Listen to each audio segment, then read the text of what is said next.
Did you know that 75.8% of businesses that advertise on Facebook lose money, according to Glue.io's research?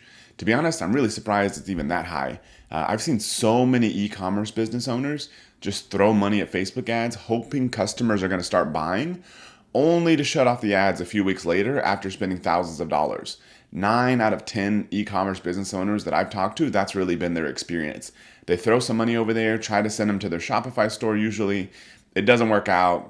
2 to 4 weeks later, those ads are shut off and they're focused on other things again. Yet we spend about $700,000 a month on Facebook ads, plus another $300,000 a month on other forms of marketing every single month to grow our e-commerce business. Now, are we crazy or just love losing money?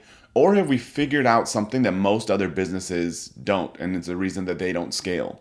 So you're going to find out in this episode, in which I share the number one secret to being able to use paid advertising to grow your e-commerce sales, especially on Shopify.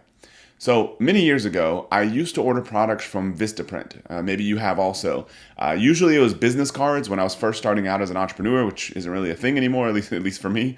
I was constantly changing, starting, and pivoting to new businesses. So I needed a lot of new business cards. Almost every time before and after I made a purchase, Vistaprint would put all kinds of limited time offers in front of me to try to get me to buy more stuff, such as add another 200 business cards, add a business card holder, maybe add printed paper with your letterhead, that kind of thing.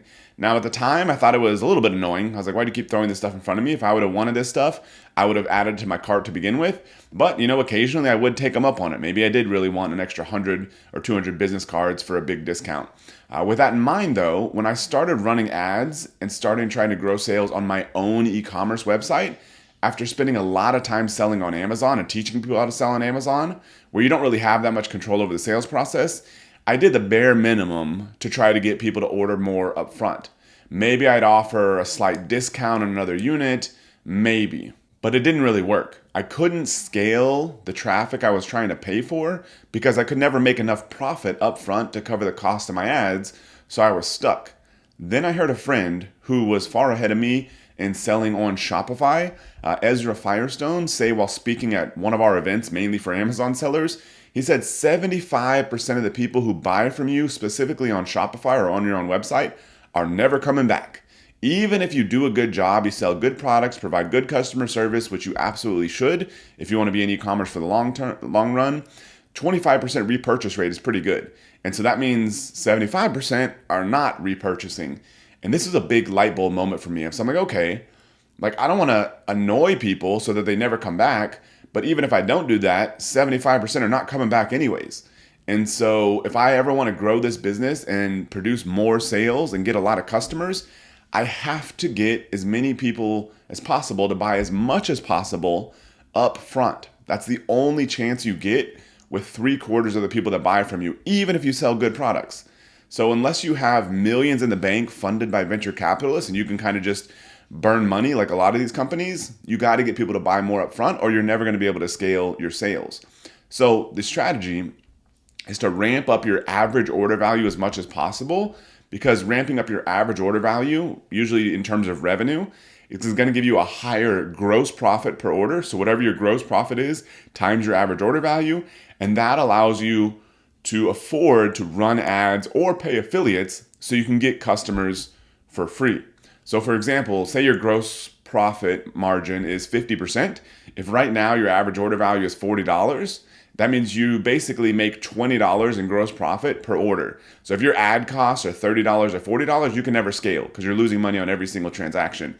However, if you ramp up your gross profit to $80, or your average order value to $80 and your gross profit is still 50%, so $40, now if you're able to run ads and get customers to buy for $30, you can keep scaling. $40, you can keep scaling because you're getting customers for free even though you're breaking even up front. That is the whole game here. The higher you can get your average order value, the higher your gross profit per order, the more you can spend to acquire a customer, the faster you can scale. With any source of traffic, that could be paid ads, that can be affiliates, that can even be things like social media marketing and SEO, because there's some more fixed cost involved in creating that content, but it's not going to be able to fund itself if you're not making enough profit per order. So how do you actually make this happen? The how is not that difficult. You just have to use every step of the process. First, you bundle or add multi-packs. So what do I mean? You never want people to buy just one unit of your product. Try to get them to buy 2, 3, 4, 6, 8, 10 of these things. Whatever product you sell, that could either mean literally multiple units of the same product, such as if you're selling like a bottle of supplements, maybe you try to get them to buy 3 bottles up front so they're stocked up for 90 days. If you're selling products that maybe people don't necessarily need a bunch of the same ones of, then you add complementary products in bundles and try to get people to buy those up front. So for example, we have a mastermind member of ours that sells skincare products. He could probably get people to buy multiple of the skincare products up front, but instead he's found it more effective for his business to get them to buy complementary ones. So for example, like a moisturizer, a cleanser, and an eye cream, rather than just like 3 eye creams. So he's found that to be more effective. And you imagine if you were selling something at the other extreme, like for example, I just bought a grill brush that doesn't have the little metal pieces that come off from a member of ours, or from a business partner also.